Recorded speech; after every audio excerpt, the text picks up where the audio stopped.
Hi, my name's Kieran from LED Solutions. We're a local Canberra-based business specialising in LED lighting. So this is a short video on LED strip lighting. This is a very generic LED strip. It's about 4.8 watts per metre. They come on 5 metre reels. There are different ways to expend the lighting. Sometimes you feed in from both ends. That can make it longer. This lighting here isn't weatherproof, but you can also get weatherproof fittings for outside. You can get RGB. Red, blue and green, so lighting that you can control from a remote.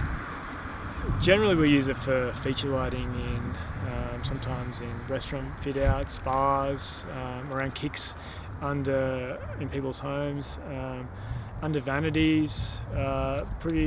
Most of the jobs that we do sometimes we'll have strip lighting in the back of kitchens to give extra light other than the range hood. It's generally used to add a feature, light up a wall or to a tiles and not be seen. So we'll also put it into a housing, aluminium housing, which hides the LED strip. You don't want to be able to see the diodes. So whenever you're wiring up some form of feature lighting, the idea is to hide the light. The light itself is the feature, not the actual fitting. So hiding the fitting and hiding the strip and allowing the light to flow down a wall or across a different rough surface is what gives that effect. Being able to see the light itself really takes that away. So there's a hot tip for you. But if you have any questions or you're looking to have some LED strip lighting installed in a certain area, feel free to fill out one of the forms on the website below and I'll get back to you. Thank you very much. Bye-bye.